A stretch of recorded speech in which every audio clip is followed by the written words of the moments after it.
guys, welcome back to another episode of the List Night podcast. As always, joined by Andrew Simon and Thomas Albert, the true talent, as I always say, of the List Night podcast. Don't really feel like we need a whole lot of preamble this week. You know, we had a lot of preamble last week, or I guess 2 weeks ago, as we led into the new year. We are fully into 2022 at this point. We're almost into February. This week, we're going to be doing sidekicks and supporting characters, and our order is going to be Thomas, then me, and then Andrew. How you guys doing? What are you up to? And Thomas, I know you've been busy as hell, just plowing and throwing your dog into snow bluffs, and being an abusive dog owner. What's up with you guys? Okay, all right. I'm just to the people back home. No, he has not been an abusive dog owner. Let's nip that in the bud. From the jump. He also has not been plowing. I feel like that wasn't clear. That I've been plowing snow. Yes, right. Well, I feel like if I say he's throwing his dog into snow, you can assume that he's also plowing snow. But to our listeners back home, maybe that's not what they would have assumed. You know they what? Think you're just a sexual deviant. I'm great. You just moved down my list of sidekicks. You were number 8 for me is my sidekick, but number 8. Eight is one of my favorite numbers. So I'll feel free to put me back there. You ever think about going on a newlywed show with me? What was that? You ever think about going on a newlywed show with me? I'd love to. Yeah. There's actually a number of different competitive shows, and maybe at some point we'll do this competitive shows that we would like to do with our friends. Obviously the easy answer is The Amazing Race. I'd love to do The Amazing Race with really anyone in our friend group, and I've talked about that on previous episodes. But I'd do a newlywed show with you. Do you win money on the newlywed show? I don't think you do. Sure. What do you win? There's got to be something that you. I feel like you win like vacations or something. I think it's I'm not sure. It's like a Wheel of Fortune thing. I feel like you're forgetting that we did do a podcast on competition shows that we want to be on. Right. No, I'm saying that I had said that I wanted to do like Amazing Race and all that, but this is one specifically that I would do with Thomas, even though I don't know if we would be really at the end of it all that good at it. Neither here nor there. It doesn't matter. To Thomas. So my number 5. Before Thomas gets going, I do want to say, and you guys may have done the same thing.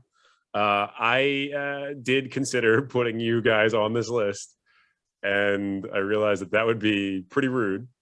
So even if I may feel like your sidekicks and supporting characters, just know you're not in my top 5. I mean, you didn't have to tell us that at all. But I think I did. I think I did have to tell you that. Yeah, eventually I'd like to know where I do rank on your list. But why would you ask him that? Don't let him know that. Even if you want to know, you don't let him know that you want to know. Rule number 1 of being Griffin's friend: don't let him know you want to know something he has. That's definitely. I don't know if that's rule number 1, but it is at worst top 3. Honestly, the reason I want to hear it is because, like, just the fact that he'll put people above us on the list just to make us feel bad. I feel like that's not true. That's not necessarily true. He's going to feel awkward doing it because he's not close with anyone else. So if they were to hear it, they'd be like, "What? Griffin thinks of me as their number one, is his number one guy? Like what? I don't even know his last name." The thing that the two of you also need to remember as it comes to like a sidekicks or supporting characters list in my life is that I consider the two of you, for some reason, and always have, I've considered you a package deal. So you would fall in the same number on my list. So you'd break the rules. Yeah, you're definitively, and hopefully this doesn't come up on someone's list. You guys are Mary and Pippin to me, and you've always been Mary and Pippin, and that's I think that's a compliment. I think that's a complimentary thing to say. I think they are the two most fun characters. You guys just got to get more into like drug use, or don't. It's not 2016. Back in 2016. All right, Tommy. Right. Let's turn it over to you. Let's get going. Number 5, sidekick.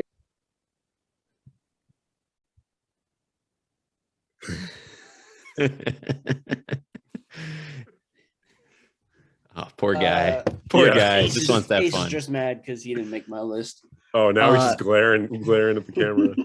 So my number 5 is Cal Naughton Jr. from Talladega Nights.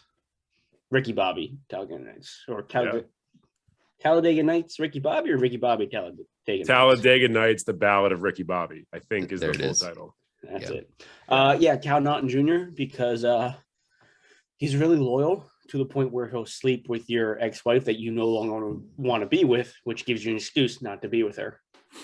Also, he's a fun dude, and he lets you win all the time, and then you just gotta let him win like once, and you're good. You're clear. The first point that you made for Cal is an interesting one. I feel like it may be something specifically you look for in a sidekick or supporting character. I think it's a great choice. Shake and bake. They've got a great rapport, great comedic dynamic, and a friend who lets you win 99% of the time. That's a hell of a supporting character, sidekick. Yeah, he's great as a sidekick within the sport, just as an on field, on track athlete, but outside of that in personal life, this is questionable. This is a questionable pick, to say the least. Thomas gave the reason that a lot of people would likely object to this pick as a good sidekick as one of the reasons why he's a good sidekick. Because, hey, if I'm with someone I shouldn't be with who's a terrible person, I'd expect one of you. We should sleep with that person? You're saying that's what we should do? I no longer want to be with them. I don't think you would want to continue to be friends with us either, though. You would be removing yourself from the side. So I'm going back and forth now. I think you'd be removing yourself consequences from the sidekick hierarchy by doing that. Now, I'm saying if my wife was a terrible person, I'd want someone to help. She will be. Fingers crossed. In the movie itself, Ricky Bobby tells Cal that he hates him at one point. I understand that they kind of they make up and stuff, but I guess what I will say about Cal is at least when he stole Ricky Bobby's wife, he wasn't like he thought he was a nice guy. Like he couldn't fathom why Ricky Bobby was mad at him. Sure. He never was mean intentioned, even though he thought he was helping his friend out. He did do it with the best intentions. He was taking care of the sons. I don't see that again. I don't know if that would necessarily get him on like a top 5 sidekicks list for me, because his best intentions are like one of the dumbest things you could potentially do to your best friend. But I like where your head is at, and I hope your list continues in this direction. It probably will not. So number 5, probably the greatest number 5 we're going to hear tonight. That was your number 5? Number 4. Yeah. Okay. Was my number 5. Got it. Number 4 is Mini-Me from Austin Powers. Really just a fantastic character. For someone with no lines, incredibly hilarious. And again, he's so loyal that he changes sides to help out Dr. Evil. Because in the end, Dr. Evil also changes sides. So he is so loyal that he betrays him, which then shows his loyalty. He's not that loyal. You're choosing very unloyal. You're putting my brain in some pretzel nuts. Didn't he switch sides? It's not about being loyal. He's just a great sidekick to whoever he's a sidekick to. Got it. So not necessarily the same person, but he's just like a very committed sidekick. He's a sidekick twice over. So honestly, that's like double the points. Right. We're doing the point system here, right? But if we were to, I would like this pick if we were doing like clones or something. He doesn't have that much of a I don't want to say he doesn't have that much of a personality on his own, but it's kind of his whole thing. Like he's loyal to a fault to the point that he dresses like Dr. Evil, and then when he abandons Dr. Evil to be with Austin Powers, he dresses like him. Like he has no and he looks great. He does. He looks great. He looks arguably better than both of them in his sidekick garb. Like it just looks better on Vern Troyer. Oh yeah, for whatever reason. He looks great, and R.I.P. Vern Troyer. But rest in peace. But I like. There's not that much to his character once you think about it. Like he's just a smaller. He's just a mini me. That's what he is. It says it right there in the name. Do you enjoy his character in the movies? Yeah, of course. Oh, he must be a good secondary character. Doesn't steal away from the main story or the main character, but adds to it. Adds comedy, adds drama, adds violence. Adds drama. To your point, Andrew, that he doesn't have that much character. depending on who the main character is, that may be their preference. They want someone to take up a little bit of screen time and provide some laughs while still making sure that everyone knows who the protag is. I can't wait for Austin Powers 4, which just follows Mini-Me around. That'd be awesome. Yeah, that would be a really sad movie, considering he's deceased. Oh, he's dead. We just talked about that. He plays the role that he was brought there to play very well. So I will say that he's a good secondary character. I think you framing him as a sidekick is he's fine as a sidekick. He's a great secondary character. I'll say that much. What's the definition of a sidekick? Because I feel like Dr. Evil has plans and he needs his right-hand man to help execute them. And I feel like Dr. Evil Mini-Me is never the reason that they fail.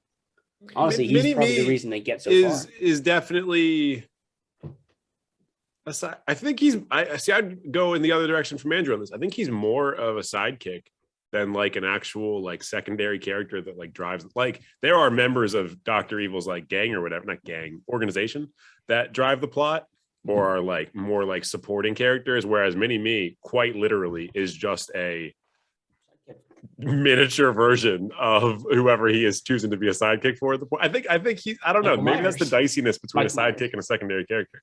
I think one of the reasons that I struggle with this is because Dr. Evil has another sidekick, number 2, whose literal name is number 2. That's true. Like that is true. I consider him to be. I consider him to be the sidekick. Whereas Mini-Me is just like a clone / family member of number 2 is a subordinate. He's like a weird son thing. Your sidekick isn't your subordinate; they're more your partner, Mini-Me. Well, who's better to be your sidekick than your own clone? Let's and this may appear on someone's list, and I'm sorry if I'm jumping ahead on it. Like, let's go with like probably one of the most iconic sidekicks of all time, Robin. Robin probably feels like he's a partner and sidekick to Batman. Batman definitely feels like Robin is a subordinate all day long. So it's just maybe like Mini-Me thinks he's a sidekick and Dr. Evil is like subordinate. So let's talk about Robin, the original Robin, Dick Grayson. What does he do? He betrays Batman. He doesn't betray him. He just turns his back on him a little bit. And then in the end, it's to help Batman out. All I'm saying is that's what sidekicks do. I'm not going to pretend to be able to go toe to toe with you on Batman lore, but I will go toe to toe with you on Austin Powers lore. So I think we're just going to keep going in circles with this. We, definitions, sidekicks, secondary characters. I guess the title of this episode is both of those, so it doesn't really matter. It is both of those things. So we really don't need to define it. Right. So my number 3, I feel like I'm gonna get pushed back on my sidekick, so I call him a secondary character. It doesn't matter. And it's Phil Loctides, or Phil from Hercules. While he is his, kind of mentor, he's more of a teacher than I guess a mentor. But as a secondary character, I mean, he's phenomenal. Plus, it's Danny DeVito, so you can't hate on that.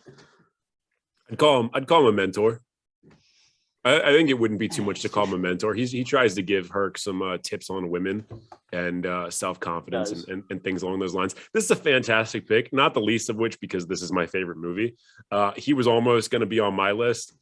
I couldn't really decide if I thought Phil was really the best sidekick or supporting character in Hercules. There's obviously there's Pegasus who's right there as well, and because they're both a pretty big deal in driving the plot and being supporting characters for Herc, didn't take them. But between the two of them, I think Phil probably is the better choice. And, obviously the voice actor, like, come on. Who voiced Pegasus? You don't even know. I assume no one, because Pegasus doesn't talk. I mean, like, he whinnies. Yeah. I assume they got a horse to whinny. I don't know. Maybe someone probably does it. You're right. I mean, I don't know who it is though. Danny DeVito. Yeah. Just have Danny DeVito play every role. This guy is talented. I'd watch a Hercules movie with Danny DeVito doing all the voices. Yeah, no, Phil, great character. Hercules, great movie. I mean, I have no pushback. The only thing I will say is that any role that Danny DeVito plays in real life or as playing a character, like, deserves to be the primary character. So, fair. Yeah. that is 100% fair. All right, great. I'm glad you guys love my first 3 picks. Number 2, super well-known sidekick / partner, Watson from Sherlock Holmes. Probably thinking most about Morgan Freeman and with Benedict Cumberbatch being Sherlock, just because it's a series I'm very familiar with and I enjoy. You say Morgan Freeman or Martin Freeman? I think I said Morgan, but I meant Martin. God, if it was Morgan Freeman, it'd be number 1. Oh man, that's another thing that I would watch. Yeah, hell of a Watson. Yeah, Watson though. I mean, Watson in general, from the books, from the shows, from the movies, just an amazing sidekick to Sherlock Holmes, who is arguably very, very hard to work with, and Watson does it to a expert level. Yeah. So it's actually really interesting that you brought this one up today. I was reading a thread on Reddit about some anime that I watch, and they were discussing the difference between a protagonist and an antagonist, and I guess like those who assist the protagonist. In general, one of the examples that was given was that Watson is actually the protagonist because, like, in the novels, he's the one whose viewpoint you're getting the entire time, and he's basically there to serve as the stand-in to explain everything that Sherlock's doing, because so much of what Sherlock does is like you wouldn't be able to comprehend it unless you knew where it was going to end up. So, I mean, there's definitely I get the perspective. Watson obviously is doing what he's doing in support of Sherlock, but that's a tough one because if you're looking at who like the narrator is for some of it, it's Watson. If you're looking for a more modern portrayal, obviously it's following Sherlock because he's the more popular character. So yeah, but the narrator isn't necessarily the main character. Right. And I'm not pushing back on this one too much. I just think it kind of raises an interesting like dichotomy on like what a protagonist or a sidekick or supporting character is. But yeah, I mean, Watson, iconic. Yeah. That's a good point, Griffin. Like, I feel like you run into that a lot, and looking at my list, I ran into that a little bit, where it's like they'll be the title character of something, but almost like the secondary characters will often do more, because they're kind of just like leading the reader or watcher, whereas the title character just kind of like stands in as like the eyes. So yeah, it's an interesting point, but yeah, I don't know too much about Sherlock Holmes, to be perfectly honest. I mean, I like the new series, but yeah, Watson's a classic. I have no arguments. Yeah. And when played by Jude Law, very handsome. And I'm not going to hate on Jude Law at all. Lucy Liu in Elementary. I don't know that one. Anyway, no, I understand what you're saying. I didn't think of it that way, Griffin, but thinking of like, who's the detective, inspector, whatever, and who's the partner, Sherlock Holmes is the, one doing the investigating. Right. And so Watson is the titular character. Sidekick. Yeah. Okay. So honestly, just another great pick by me. Definitely not a bad one. Thomas, I often have a lot of objections to your lists because they're usually pretty bad. So far, 4 picks in, like I may have some objections to them, but this is a good list. These are all really good sidekick supporting characters. I did make this list 3 days ago and did not look at it again until 15 minutes ago, and I made one change. Breaking kayfabe again. Gotta stop saying these things. I took one off, and can I guess your number one? So I added Phil was one who I added. Okay. And my number one on my original list was actually like my number 5. But my number one is can I guess it? Yeah. Is it Wilson from Castaway? Don't change your list. Don't change your list while we're on this. No, my number one is Donkey from Shrek, Shrek 2, Shrek the Third, Shrek Forever After, and whatever any other Shrek movies are called. It's Donkey because while he's not the titular character, but he really pushes the plot often. He's hilarious and he's super loyal to Shrek and himself, but he's there for everyone. He's cool. Yeah. And he can talk. Yeah. I'm just sorry. I'm just thinking, I don't want to change your list. I'm debating because Donkey is top 6 for me, and I don't know whether I still want him on or not now. Well, here's the thing, Andrew. Let me stop you for 1 second. You should put him on your list, because if you don't, knowing who our voting populace is, Thomas is going to run away with this. Oh yeah, I'm not gonna lie. And I know that was a factor in him putting him on the list. He was number 5 originally. I would say even just knowing our generation, he had to be a part of your list. I did not even think about him. Watching football a couple weeks ago, and it was me and my buddies my age, and there was like a 6-year-old guy next to us, and the bartender, who's probably around our age, like said a Shrek quote, and like I answered it, and we laughed, and she turned to the guy who she knows, she goes, "Have you ever seen Shrek?" And I was just like, "You're asking this guy who's ever seen Shrek?" And he looked at her like, "What the fuck is Shrek?" And I was like, 40 and younger, best movie ever. Super over definitive 40, movie. Nothing. Yeah. Nothing. Huge movie. And I mean, Eddie Murphy's finest voice acting work. And I mean, yeah, I think Donkey's like shining moment when he like truly becomes the ultimate sidekick is like when they're looking at the stars in the first movie, and Shrek's like, "Everyone runs away from me." They say like, "You're a big stupid ugly ogre," and Donkey's basically just like, "I don't think you're a big stupid ugly ogre." And I mean, I disagree. Tugs on the heartstrings. I think his defining moment is when he starts building the wall through the swamp. Yeah. No, he won't be pushed around during that moment. You're so dumb. Despite the hat, you're so dumb. I don't know if I didn't know this was turning into a defining moments of Donkey and Shrek podcast. Oh yeah, that could be another podcast. I don't have one. You know, obviously, there's really a lot of quality moments, especially in that first movie. Let's hear one. Give us one. Have you ever seen this movie? Have I ever? Maybe coming to the castle with the dragon and kind of saving the day. That's kind of a big. That's him, but that's not him as a sidekick. It's so generic. You could say that about like 25,000 movies. But Andrew already focused on like the stuff happening in the swamp, and I kind of don't want to steal that, like their entire dynamic while they're still in the swamp, which is the best part of the movie, in my opinion. Yeah, I don't know. I don't know because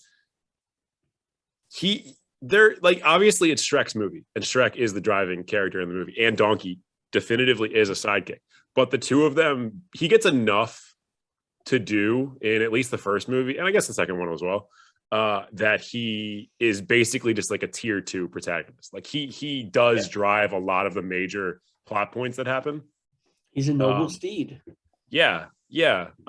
Great pick. Again, not going to push back on this. I don't think you've had a bad pick yet. So honestly, in the last 10 years, no. Yeah. I just wish that like fairy dust that when they first showed Donkey at the beginning of the first Shrek movie, where he could fly for a bit. I wish that stayed and he could fly throughout the story. That'd be great. Well, I mean, that'd be the only way he'd do better. He started banging a chick that could fly, so really he can get anywhere just as easily. He's just got to stay committed. So yeah. How does that work? Okay, recap. Number 5, Cal Naughton Jr. from Talladega Nights, Ballad of Ricky Bobby. That is very hard for me to say. Number 4, Mini-Me from the Austin Powers movies. Number 3, Philoctetes or Phil from Hercules. Number 2, Watson from all Sherlock stories, really. And number 1, Donkey from Shrek. Yeah, all right. I really thought Wilson was going to be on there. I never crossed the mind. I guess I don't know Thomas as well as I thought I do. I really thought we were going to get a comic book character on there. I didn't expect Wilson. I thought that was out of left field, but it was a good idea, Andrew. Didn't think about Shrek. So didn't think one of you guys was going to be the Hercules guy. Thought it would, if it wasn't going to be me, it wasn't going to be anybody. So that's a great choice. I bounced around a lot of ideas, and obviously I thought about Robin because of how much I love Batman and Robin. But right. I didn't want to have to decide on a Robin, and also it felt too predictable. And I mean, he's the most well-known sidekick that's ever been. He's the definitive sidekick. Yeah, in terms of like fictional characters, I think, he's like the guy, stereotypical sidekick. And I think there's one that at least I think of that's like a more real life example that I avoided because it was too like cliche, and I think he's gonna be on Griffin's list, but we'll see. Did he play for the Chicago Bulls? I guess who it is? Maybe. Oh, I thought of him too. You might be surprised, guys. All right, let's move on to my list, and we'll jump right into it. And this one is another one that Andrew and Thomas probably could figure out if they thought about it for a second. They could probably call it out ahead of time. If we're talking about anything that could potentially involve fictional characters or even real life, I'm always gonna bring Star Wars into it. Number 5 on my list, R2-D2. I thought about Chewbacca. I went back and forth on these two characters a lot, but I think, in the sidekick to supporting character range, R2 is in all 3 of the trilogies. He's in the majority of the animated stuff they've done. He's never the absolute driving force for anything that happens, but he's constantly there in a supporting role for either Anakin, Luke, or Rey. Or I guess Rey and Finn and Poe, since he kind of shuttles between them. He's like, he doesn't need the spotlight, but he's there to provide entertainment, and he's there to help get the job done. And Chewie, very much same role. I'm not going to knock Chewie at all, but he's in the films less. And Chewie is kind of a sidekick to a supporting character. Obviously, the Skywalkers are the big thing in the Star Wars universe. Han Solo is the second tier of protagonists, and Chewie's right there below him. So I wanted to go with R2 because he supported the Skywalkers more. Everything you said made zero sense because R2-D2 is the main character of any Star Wars thing. So, I mean, I guess you're going to get 4 picks this week. I don't know. Yeah, I mean, but to be fair, that would also cancel out your Phil pick. So that's true. Because Danny DeVito is always the main character. Because Danny DeVito is the main character. We talked about that. He should be. No, I mean, yeah, he definitely crossed my mind as a sidekick too, because everything you said, really. I mean, he is in everything, and he is known. I mean, even if you've never seen Star Wars, you recognize R2-D2 is Star Wars. So, makes sense. Just because I was already shitting on Thomas's list, I'm going to continue with that and maybe have a hot take coming and say that R2 has way more of a personality than Mini-Me and way more of character development than Mini-Me. I'm standing by that. I'm standing. Oh, I don't think that's a hugely hot take. I mean, he's definitely better at communicating than Mini-Me, despite them sounding relatively similar. And he has 9 minutes of nine films of very plot-driven content versus Mini-Me's. Is Mini-Me in the first one? No, he's not. He's just in the second and third. Yeah, he definitely. You're right. He has more screen time. He has that going for him. Yeah. No, R2 and he's never betrayed anybody. He's never turned his back on anyone. True. Yeah. Darth Vader straight up killed a bunch of kids, and he still would have rode with that dude. If he had, so many more people would be alive. If he betrayed Anakin, those kids would be alive. If R2 took control of whatever ship Anakin was flying, loyal enough. If he was like, Anakin, guess what we're doing? We're going to fly into the sun. Yeah, those movies would have been over very quickly. Not loyal enough. Yeah. I mean, it's not R2's job to be like the bearer of morality here. He's just, he does what he's asked to do. And he's a droid. Like, he doesn't, maybe he sees Anakin killing all these kids and he's like, oh, I guess that's what we're doing now. Let's just go kill some kids. Right. Oh, so he's a terrible person. Well, he's not a person. I corrected myself. All right. One thing I don't like about R2, I don't care for the cursing. He gets bleeped throughout the movie. He does have a mouth on him. But at the same time, he had a very progressive homosexual relationship with C-3PO before they were doing that on a lot of movies and TV programs. I don't normally prefer the Family Guy version, but the Family Guy's version of R2-D2 I do prefer, with Cleveland being the voice. They made good Star Wars content. I will 100% give them that. All right, let's move on to solid pick. Thanks, man. Appreciate that. Hope I continue to get it. Let's move on to my number 4. My number 4 might cause some frustration in my household. It's Maui from Moana, played by Dwayne "The Rock" Johnson. Couple reasons for this one. Obviously, he's got the iconic song. He's got cool powers. He's Can you played sing it for us so we all know which one you're talking about. I am not going to sing it for us because no one will enjoy that. But maybe For the Instagram post, we'll be able to splice it in. For the YouTube, we won't, because they'll definitely take the video down. But maybe for an Instagram post, we can toss it in there. And one of the big realizations that Maui comes to kind of over the course of Moana is that he is not the primary player in Moana, and that he's there to support her hero's journey. And that's also kind of a big divergence for The Rock. Like, he's almost always the primary protagonist in anything that he's in. Obviously, he's the most electrifying man in entertainment. So you want him to be your main character. But he took the back seat in this one, and I think it's, granted, it's just a voice role. It's one of his best roles because of it. I like that his tattoos can tell stories and move. They are very cool. Yeah, definitely like the coolest iteration of like Polynesian story tattoos. Yeah, I wish The Rock's like a 5-year-old. I do like it though. I wish The Rock's real tattoos could do that. Maybe they can. I don't know. It would be pretty cool. I enjoy Moana. I enjoy Maui as a character. I feel like there are better sidekicks to choose from in the Disney realm as well, but I can't say it's a bad pick.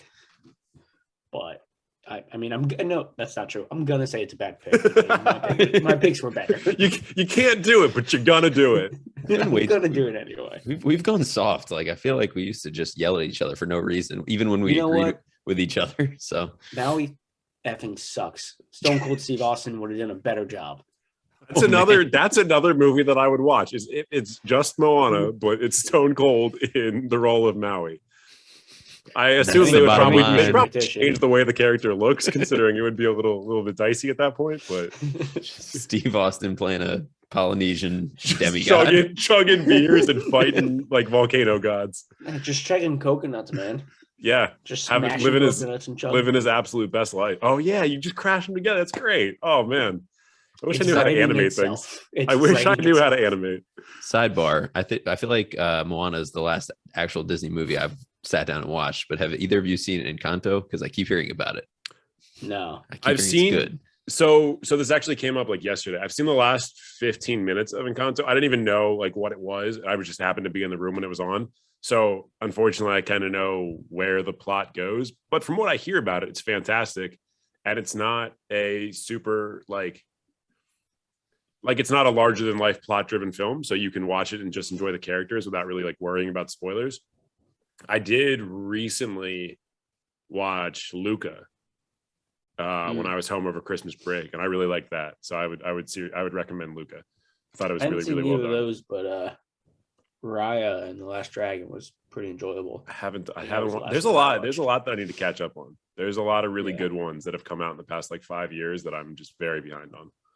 Whenever I'm with my nieces, they want to watch Disney, but it's never the ones I want to watch, and it's kind of You know, up until this most recent winter vacation, I think Moana was probably the most recent one I'd watched. My one niece was super into How to Train Your Dragon when I was home for Christmas, so I did watch that like 3 times. Into that, I do. Yeah, pretty great movie. Pretty great movie. Yeah. DreamWorks, not Pixar, I think, but still pretty great. All right, you gonna give us the rest of your shitty list, or what's that? I sure am gonna give you the rest of my shitty list. Number 3, one that'll speak to a lot of wannabe theater buffs across the country. Number 3 on my list is Alexander Hamilton. Alexander Hamilton was never like the man, but he was constantly making things happen behind the scenes. He had incredibly humble beginnings and became one of the definitive forces for the establishment of the U.S. and in particular its financial system and kind of the way power was divided within this country. But he was always just a little bit in the background and never, to the expression of the musical, he never really got his due because he was constantly next to Washingtons and Jeffersons and guys of that level of fame. I'd hesitate to call him a sidekick, although at one point, obviously the theater musical does make him seem like he's kind of like Washington's sidekick, to the point where there's multiple songs about it. But just in the grand tale of American history, he's one of the most important supporting characters.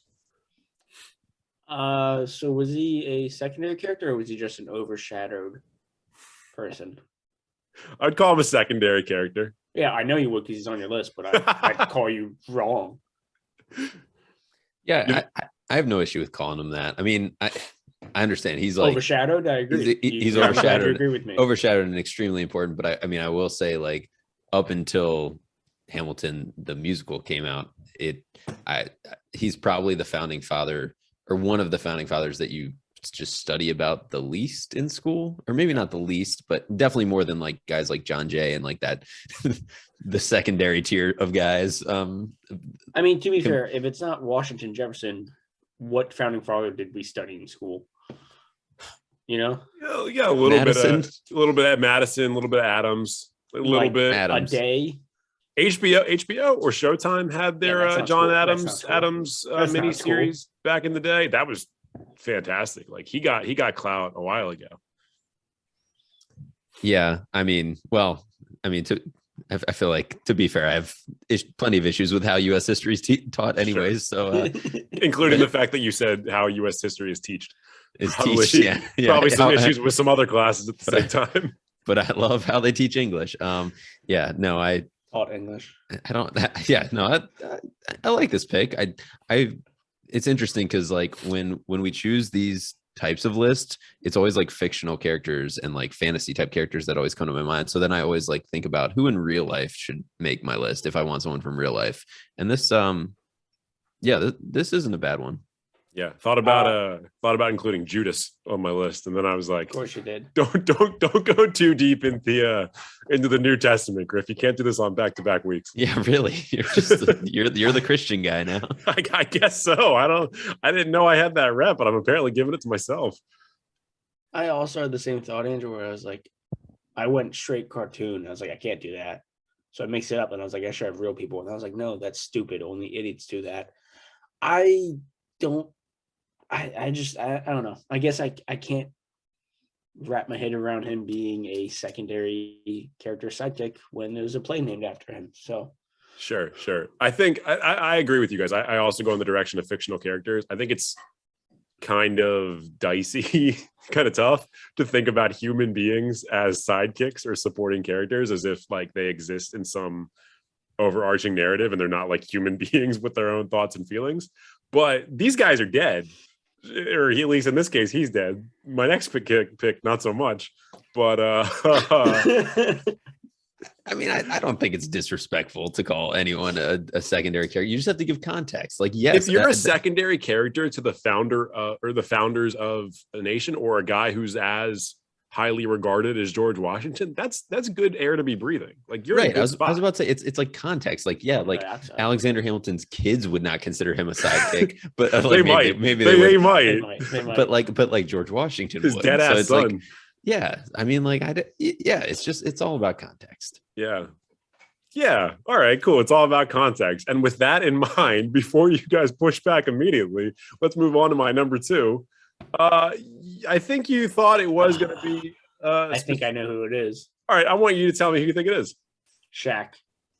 It's not Shaq, but I thought you could do it just to piss us off. I know, because so here's the thing. I thought about Shaq, and I want to say, and this may have been the one that you guys thought I was going to say earlier, I did think about Scottie Pippen. Scottie Pippen is generally considered like the most important sidekick, or one of the most important sidekicks in NBA history. And for that reason, I disqualified him because I thought that was a boring answer. And Shaq, I disqualified because if we really get down to it, like as much as I disrespect Shaq in favor of Kobe, Shaq is maybe the most fearsome player to ever play the sport of basketball. And go back and forth on who was more important for winning those titles. Shaq was the most important person in all 3 of those final series. His first 3 years making it to the finals with Kobe. It's not debatable. Yeah. Kobe was better in the playoffs. Shaq was better in the finals. He's not a sidekick. I wouldn't call him a sidekick. The guy that I did choose to make a short point long is another member of the Bulls supporting cast. I think my number 2 sidekick or supporting character is Dennis Rodman. Greatest rebounder in history. won titles with 3 different teams, all of which he was not the primary option on. So unlike Pippen, who only did it with the Bulls and then went on to be a number 1 option with the Trailblazers, Dennis Rodman was always a supporting character or a sidekick, regardless of what team he was on. And then in semi-protagonist fashion, while still obviously, working for other organizations, he went and he resolved some issues with North Korea. He was a professional wrestler for a while. He was dating some of the most attractive women on earth and like always in the media, but everyone knew, and he was seemingly okay with it, that he was never, ever the number 1 guy. Dennis Rodman is my number 2 pick. It could be argued, not well, but it could be argued that Dennis Rodman is the sole reason that we're all alive right now and not dead to nuclear war. I mean, it could be argued. It could potentially be argued well. I mean, I'm sure there's somebody in a, alternative takes on modern history course right now who could write an entire thesis on it. Gosh, I go. No, I was just gonna say I like this. I like this pick. Oh, I mean, I don't want to say over Scottie Pippen. Scottie Pippen obviously is he's the sidekick, right? He's capital the sidekick. THE. But I like this. Like you're right. He always knew his role. He wasn't afraid to get a 20 rebound, 0-point game. Like he did what he had to do, and just like a compelling character of a person. Like every time he was on the screen for The Last Dance, that was the most entertaining part of The Last Dance. He was great. And yeah. But I'll say this. I agree. It's a better pick than Scottie Pippen. Just more enjoyable. I think the fact that he was the most entertaining part of The Last Dance, or however you want to say it, and everything you said about his life outside of basketball has nothing to do with him being a secondary character. It makes him the main character of his own life. Secondary character to the U.S. government and the WWF. He did it on his own. The U.S. government didn't have anything to do with it. He was there. Secondary character to Kim Jong-un or Kim Jong-il. Fair. I don't remember which one of them came first. I think Kim Jong-un. Anyway, in terms of basketball, 100% agree. 100% agree. Yeah, dude, he's an all-timer. Bad pick. It's a terrible pick. You 100% agree. Terrible pick. All right. Only the basketball part. I try to take inspiration from him during list night and just whatever you guys say, like click, I go this way, click, I go that way, click this way. That's good. That's all I'm saying is there's at least 3 on my list who could beat him 1-on-1. On your current list? Okay, so I know Watson Don't is you one of fucking them. say Mini-Me. I know Mini-Me's not one of them. Remind me who the other Donkey doesn't have hands. I didn't say 1-on-1 and what, to be fair. All right. Could be a variety of things. Limbo. I don't know. In a competition of like who's the shortest, you're right. Mini-Me and Donkey, and actually probably everyone on your list is gonna lock TDs. Dennis Rodman. Yeah, you've got a lot of small people on your list. I have 2 hoofed characters on the list. Yeah, and when I think about Watson, I also see him as like a solid 5'5", 5'6". Like I don't think of him as a tall man. He might seems like a small guy. Yeah, he seems like a small guy, right? Seems like the perfect size. I mean, if he was Morgan Freeman, then he'd be, he'd have whatever height Morgan Freeman is. Right. Perfect. Who knows how tall Morgan Freeman is? I'm just there for the voice. Probably his doctor. Yeah, right. Okay. Let's move on to the number 1 on this list that going into this, I was pretty confident about. And then I heard Thomas's list and I'm no longer confident about. Number 1 on my list might get some pushback on this one too. And I want to specify this is just for the first 3 movies because I haven't seen the 4th and 5th. Captain Jack Sparrow. Captain Jack Sparrow is a supporting character in the Pirates of the Caribbean narrative. And he's absolutely at his best when, and I've seen a little bit of the 4th one, and this is kind of how I know this. When he's a supporting character, when he's a sidekick, when he is helping the straight man drive the action and the plot and everything going on, he's fantastic. When he is given too much to do and when he's turned into too much of a protagonist, he fucking sucks. Like, it's not an interesting character when he is the primary person driving everything, because he's about his hijinks and he's about his zaniness and he's about being this beloved rogue but it needs to stand in contrast to the main character. It doesn't work on its own. So number one, Captain Jack Sparrow. And like I said, I'm sure I'm going to get pushback on this one. I think it's an awful number one. I do agree he's better as a supporting character, and maybe I just don't remember the second and third movie well, but I feel like it's the second and third movie where he starts becoming more of the main character. He definitely starts trending in that direction, especially in 2. And then I think in 3, they bring it back a little bit. And from the first, I don't really remember from the first 20 minutes of 4 that I saw and what I know about the plot of 5, they didn't even like trend in that direction. They straight up were like, you're the guy. And you can go check reviews of those movies to see how well that worked out for them. But it was boring. It's not interesting to watch the zaniest, in some ways, most charming character get that much screen time. Like, he needs to be a supporting presence. Yeah. For sure. I mean, like I'm blanking on the plot of literally every single Pirates of the Caribbean movie right now, but I think this sounds like almost like you're wishing this to be more true than it actually is. You're like wishing that they ran with it as like he's the secondary guy. Oh yeah, big time. So because I mean, he was the secondary guy for the first 3 movies, but Johnny Depp's star and Orlando Bloom's star, they're not in the same spot. Yeah, and I mean, at least at that time, the costume and everything, like he is the striking character. He's the one who you can sell merch, around. He's the one who they push, So I don't know this for sure, but I would assume if I googled like the theatrical posters of every single movie, he's probably front and center, like biggest one on the front. So, I understand your point. I think this is just one where you're like, you almost wish it to be more true than it is. I do, because they were good movies and they blew it. They blew it. I think Andrew put it perfectly. Like, you want it to be the number one. I don't think it's a bad pick. I think it's an awful number one. I'll take that. Let me tell you, there was a point where they were much better. R2 was almost my number one. Then I was like, I just can't do a Star Wars guy as my number one again. And also, I was back and forth on it. I'm pretty shocked that Samwise didn't make it on there. I thought about it. I did think about Sam. It's really hard for me, like looking at Lord of the Rings as a story, especially the films. Like in the books, you can definitely say like Frodo, and then to a little bit lesser degree, Sam, and then probably Gandalf are the main 3 characters that push everything. Aragorn to a much lesser extent, because he doesn't have like a story of growth in the books. He already is like, yeah, I'm ready to be king. Let's do this shit. The movies turned that into much more of a thing. But in the movies, like basically everyone, with the exception of maybe Legolas, has these big overarching like character growths that occur in the movies. And so it's hard for me to say that, like, they're kind of all supporting characters.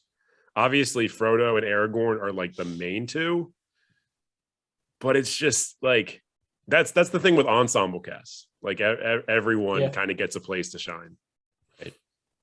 So let me give my recap. Starting at number 5, R2-D2. Number 4, Maui from Moana.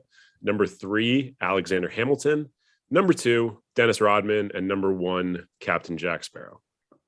I'll say this: you got a lot of variety. Yeah, you jumped around quite a bit, keeping the list diverse. Yeah, I appreciate that. Okay, happy to help. All right, well, this was fun. Well, I mean, we don't have any diversity out of the 3 of us, so you need to get your list to be diverse. That's all. All right, that's true. My number 3 5, white guys with a podcast. My number 5 is Pikachu, Ash's Pikachu. This is a character that, while is a character of very few words, in fact, just one word, it has a huge personality. It drives the plot quite a bit from what I remember. And Pikachu gets Ash out of jams, out of every single jam, pretty much. Like Pikachu is not every just single one of them. Every one of them is not just like a sidekick and secondary character to Ash, but also is like the MVP of the entire series. And I'm thinking of the show here. Like literally just thunder shocks their way out of everything. So. And it could be a rock type that electric types are not effective against, and Pikachu somehow wills its way and figures it out. Pikachu number 5. I feel like you just made an argument for him not to be the sidekick and secondary character, and he should be on a list of characters I think should have been the main character. I agree with Thomas. Here's my thing about the problem is Pikachu we don't speak protagonist. Pikachu. We speak English, so it's like he can't be because of the lack of dialogue, the lack of words that. Pikachu First off, that's xenophobic. Second off, Pikachu is the protagonist, and 10-year-old little bitch ass Ash Ketchum is just holding him back from his true potential all the time. No, I mean, if it wasn't for the laws that Pikachu couldn't just go into restaurants by himself, he wouldn't need Ash. He wouldn't need Ash. He'd get all the badges. I thought you said he would eat Ash. You know what? Okay, baby steps. Yes, Pikachu is still imprisoned by Ash, but at least Pikachu doesn't have to stay in his Pokeball like everyone else. So it's like baby steps. So one Pokemon gets freedom, but the rest don't. Yeah. I'm just gonna ask right now: are there any other characters on your list that are imprisoned in any way? I want to know if there's going to be a theme on this one. No. Okay. All right. Cool. That's good. I didn't want to go in that direction, but I had to be sure in case we had to end this and re-record it. Yeah, dude, look, Pikachu, when you said it, I was like, that's a really good pick. He is a really great sidekick / supporting character. And then Thomas said his thing, and I was like, "Oh yeah, Thomas is right. Pikachu's not a great sidekick or supporting character." And you're just easily convinced. I'm going to the other direction. So here's the thing: I'm going to play both sides of this and say you're both right. That way, I come out on top because I don't know who I agree with. If you tell us you're a double agent, no. I'm playing both sides. I don't know which of you I agree with. I think you both have good points. I think, yeah. I mean. But here's my thing. My point is that he has his own video games, though. Andrew is the one who convinced me he's not the secondary character. That's true. And he literally has his own mainline video. Like there's no Star Wars R2D2 game where you play as R2D2. I would play it 100%. I would play it. There's no Ash game. But the best Pokemon's an Ash game. The best sidekicks or the best secondary characters are so good that they get their spin-off series, and that's where Pikachu is. So like Pikachu to me is legitimately a secondary character / sidekick. And again, I'm talking about the show. In the video games, Pikachu is just part of the ensemble cast of all the Pokemon. He is part of the ensemble cast. Yeah. Okay. All right. Yeah. If we're just talking show, and you did specify that, I haven't watched it in maybe 20 years, so I don't really think I can go ahead and disagree with this. I do think he's probably just a supporting character. I would argue that Pikachu is Sherlock and Ash is Watson, where he's just the way we get the story is through Ash. Because we can't get inside his brain because there's just too much going on in that little electric rat. Mouse. I think he's a mouse now, but I do think when he debuted, his like type was literally listed as electric rat. I could be wrong. Yeah, electric mouse. I think. I don't know. Better. Let me just quickly add one bit of dark humor and tell you the reason that I thought of Pikachu to put on this list is because I was doom scrolling Twitter after the Chiefs lost yesterday, and I saw a meme or a picture of Ash hugging Pikachu in a bathtub, and they're both sad. What part of the internet were you on when you found that? And Ash says Pikachu used thunderbolts. So yeah, you know the worst part of that. That we all laughed. That's part one. The second worst part of that is that will kill Ash, and then Pikachu, he'll be fine. Like he'll be chilling, and then he's got to deal with that problem. Yeah, then the weird slavery of the role of Pokemon. That's called freedom. Yeah, Pikachu be happy about it. Until they find him and imprison him and back in a Pokeball. No, Anyways. he goes and gets a toaster and puts it next to the tub, in the tub. Jesus. Jesus Christ. Yeah. Anyway, now that we each put one small character that doesn't really say any words on all three of our lists, I'll move on to my number 4, which is Dwight Schrute from The Office. This is a character, like, loyalty is all he knows when it comes to being loyal to Michael. Yes, he wants his job, but he for the most part doesn't like step on any toes. He's mostly just like his number 2 guy through and through, whether Michael wants him to be or not.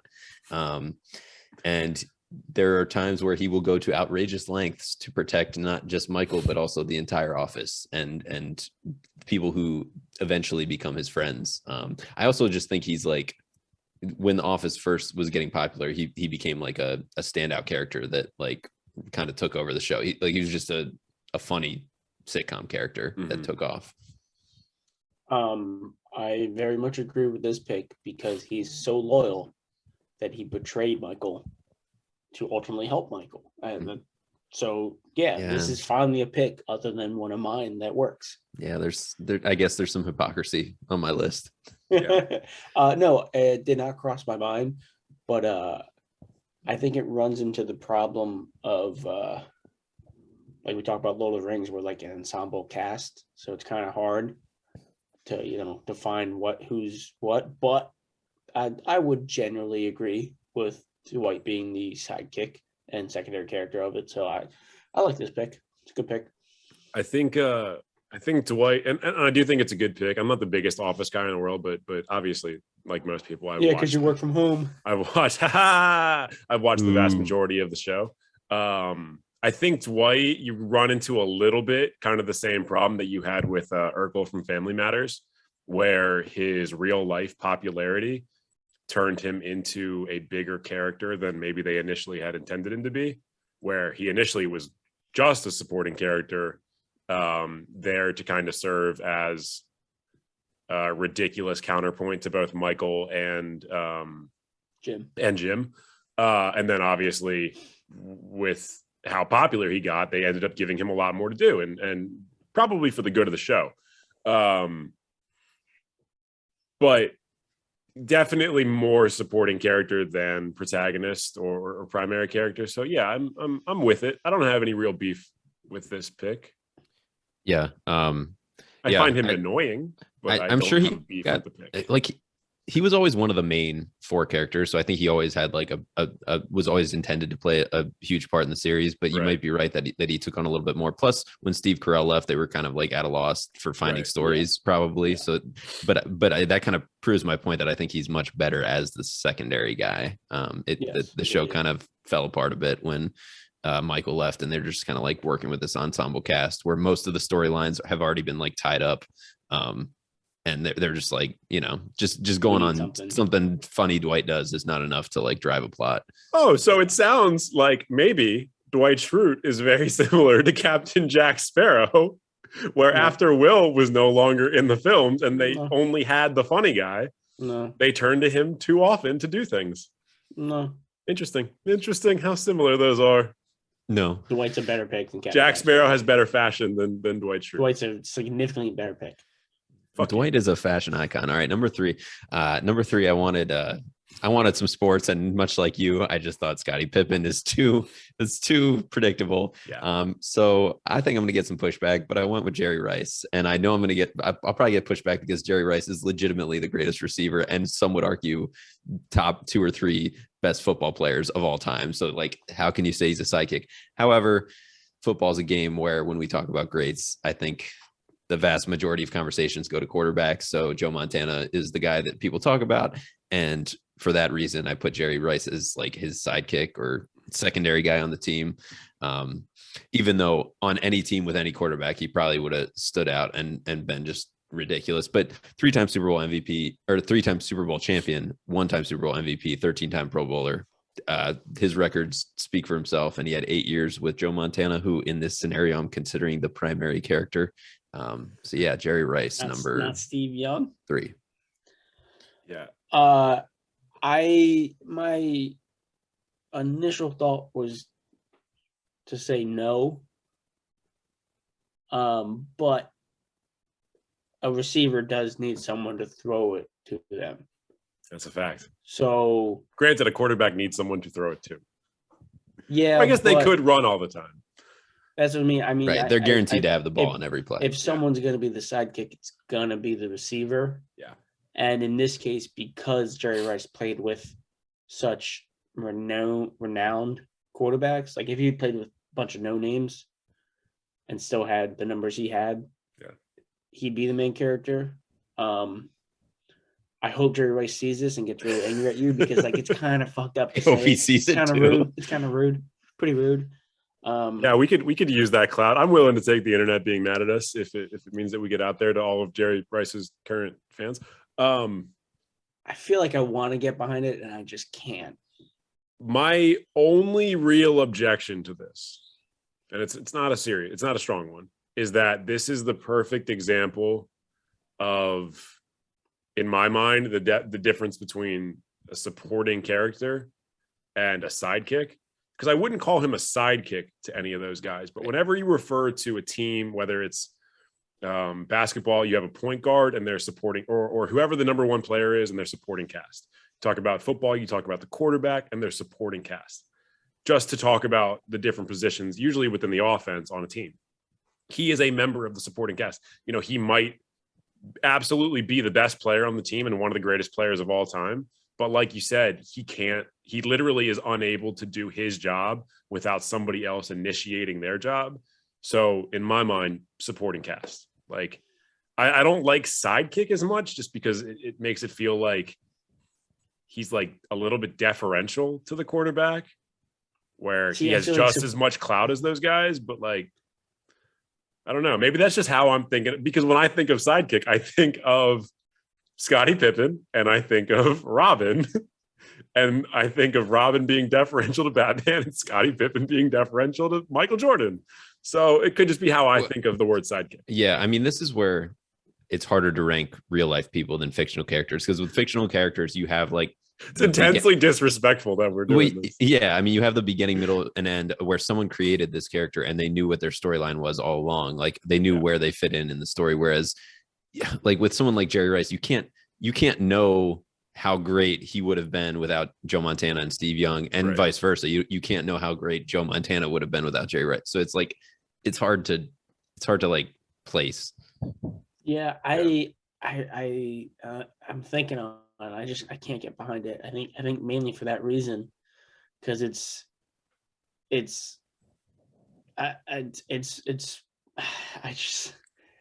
you can't have one without the other. Like, yeah, I mean, maybe you could. Like, would you call jelly Jerry a Rice, sidekick to peanut butter? I was thinking peanut butter and jelly too when he was talking. Yeah, but like Jerry Rice is great on his own and better because of Joe Montana and Steve Young. But you could say the same. You know, I can't get behind it. I think this is just wrong, and you're disqualified. Oh man. Jeez, all right. May God have mercy on my soul. I love when Thomas is like, yeah, so I'm wishy-washy on this, and both elements are good, and here's like a good argument, but also like, fuck you and your family and the horse you rode in on. Okay, hold up. I like his family. I just don't like him. Fuck you and your picks and the horse you rode in on. Yeah. Well, or the donkey. I'm thinking now. I'm thinking about now. I'm thinking about peanut butter and jelly, and I wish I put a food pick on my list. That would have been great, but I don't have. It would have been very on brand for one of us to put a food pick on here. But anyways, would have been a great pick. Oh yeah. French fuck. That's a great pick. Let's all just acknowledge that's all of our number one. When we get off of this, we need to make a combined list and be like, this is no one's list, but these are the actual definitive top 5. No disagreement. To be fair, I still have 2 more picks that I haven't said yet, so I could steal that and just put it on there. You could. You'd be a shithead, but you could do it. But no, my number 2 is Samwise Gamgee from Lord of the Rings. I'm like, so I just kind of sat by and let you guys shit on him. You were quiet. We did not defend him as a sidekick. I was like, had a tear like going down. I was like, I thought they would like this one. I don't dislike it. I don't dislike it. I do like it. I mean, I think there's a lot of people who consider Sam to be one of the central heroes of the story. I consider myself to be one of those people. I think there's, he's got his moments. He's got plenty of moments. He drives Frodo to keep moving. He protects him. He's definitely a loyal character. And yeah, I actually saw this quote that was interesting. It said, Frodo is despair and Sam is hope. They're both fantastic characters, but I was like, that's interesting. And then I just kind of left it at that, because when I don't have anything more insightful to say, I just say, that's interesting. I really like the pick, because I think Sam is everything a sidekick is supposed to be. He supports Frodo the entire time. He's loyal to the point where he leaves him to only come back, like all great sidekicks. Yeah. And while, you can go book for movies, while in the movies he's a major role and a major part of it, it's always secondary. Right. He has moments where he's not secondary, where he's saving Frodo. I can't carry the ring, but I can carry you. Yeah. That is a big sidekick action. Right? Remember the scene in Austin Powers when Mini-Me picked up Dr. Evil and carried him? Because I do. Yeah. Look, no, I really like the pick. I thought about him, but I didn't want to pick Lord of the Rings again. And definitely part of the reason I didn't pick him is because, much like with Robin and Scottie Pippen, it seems like one of the ones that's kind of like guaranteed to pop up on lists like that, which means that it is a good pick. If a lot of people turn to him, it's a good pick. But like the whole thing behind the Fellowship in my mind is that it's a fellowship. It's not, Frodo and his 8 friends. It's just the fellowship. It's the Fellowship of the Ring. Like they're all in pursuit of the same goal, and none of them are named in that goal. Right. That said, obviously he's a fantastic supporting character, and if you want to make the argument that he's a sidekick, I'm not going to push back that hard on it. Like the argument can very easily be made. You made it. We all basically made the argument for him at this point. So fuck you. Fuck this pick. What sucks for him is that he's a sidekick to a shitty character, and he should be the main character. I don't agree with that. Frodo sucks. Andrew, what's your number one? Wow, that's a tough take. Frodo very sucks. Important character. Frodo's like Harry Potter. I don't like either of them. I would take Frodo over Harry Potter every day of the week. What a segue. One could be. Do we know what your number one is going to be? Yeah, what my number. Yeah, okay. What my number one is going to be. But so here's the thing: we keep doing these character lists. We got to stop, because we're living in the same like 4 fantasy worlds. So it's like we really need to broaden our scope. Is what it is. It's not that we need to stop doing character lists. We need to consume media that came out after 2006. I think you guys both can guess it at this point. If you guys want to just want to say it on 3, 1, 2, 3. Well, Ron Weasley. Is it Ron and Hermione? Because I feel like that's something you would do. No, it's just Hermione. Dobby. It's just Hermione. Here's the thing. I knew it was going to be either the two of them, or I thought you may have done the interesting choice and gone Luna Lovegood. Luna Lovegood did almost make my list, not as a sidekick, but as a supporting character. Right. Yeah. And again, we're getting hung up on these two We're definitions. getting hung up on it. Your pick is Hermione Granger, because unlike Ron, she actually does something. Right. Like I'm not a Ron hater, but like It's okay. Let's look at this objectively. Like she literally carries Harry and Ron throughout the entire series. She's the smart one. She's the one who's always prepared. She's the one who always thinks of everything and gets them out of trouble on a regular basis. She's the one who protects them and like puts like hexes around them so that they can't be caught towards the end, and plus just the fact that like she develops as a character quite a bit, and in that process everyone wants her, like even Victor. This is mostly a sexual pick. No. This is mostly a sexual pick for you. No, I'm just pointing that out. It's another That's reason. why I picked Maui. There's no arguments there. Again, much like Sam Wise, she should be the main character. Why do you say his name like that? Sam Wise. It sounds like you sound like the announcer in NBA Street saying Streetwise. Streetwise. Maybe that's what it is. Maybe that's what he's getting. Maybe I disagree with this pick because I don't like Harry as a character. It's an interesting reason. It's not the actual pick. It's because I don't like her quote unquote hero main character. I didn't say anything. Maybe I'm saying that she's second to Ron. I'm not. Well, Even so worse. here's Actually, not as bad. Here's my objection to your pick. In my mind, basically nothing they accomplished in the films or in the books would have been accomplished without Hermione. Hermione could be argued, and I think people have argued it at length, is the primary driving force in the majority of the Harry Potter universe. She's one of one in her family, whereas Ron is arguably the worst Weasley and is a supporting character in his own family. I'm sorry. I'm sorry. You said she's the most important person in the what universe, Griffin? In the Harry Potter universe. Let's call it what they call it now. They call it the Wizarding World. So she's. My point is, so you prove she's a secondary character, right? Sure. Okay. I mean, like because I'm not sexist, I would have called it, Hermione Granger and the Prisoner of Azkaban, but that's just me. I like Hermione. My problem with the pick is that she is forced to be a secondary character because of some stupid kid who lived in a cupboard and it's a stupid. This feels like you have a problem with abused children. No, I have a problem with him. Okay, all right. Too whiny. He's far too whiny. Yeah, I'm gonna make it a goal of mine to not have any Harry Potter on the next few lists. I mean, to be fair, I haven't had it on there that much, but it's anytime like we talk about characters and worlds and stuff like that. Yeah, any media. Yeah. I'm not gonna make it a goal of mine to get Star Wars off my list because I really don't have much else. Well, no, it's only a goal of mine because like Thomas is gonna like lose his shit and want to fight a fictional character. He very much wants to fight a fictional character already, and by association, I think he wants to fight you. No. I like his family too much. It's a big focus for you today. All right. Well, you said I didn't. Yeah.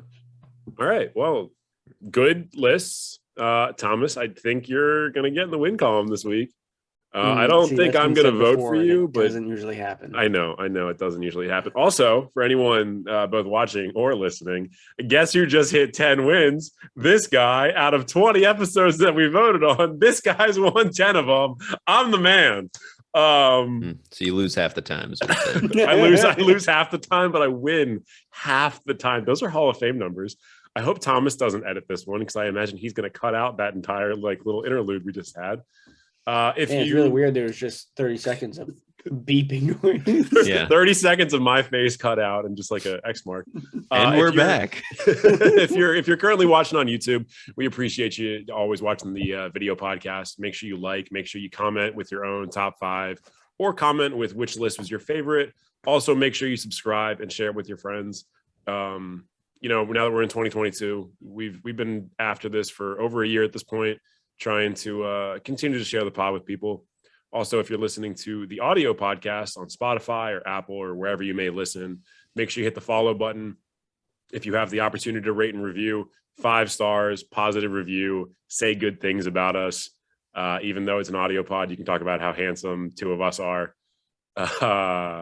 I'm not going to say which 2, but I think we know. They can choose which 2. But they have to think which 2 of us are good looking. You can only pick 2. You can say which 2 are your favorites, and the third one of us, probably me, is going to be depressed. As always, an outro here. We are still doing an outro. As always, we appreciate therapy session. We appreciate you guys tuning in, and we hope to see you for the next episode.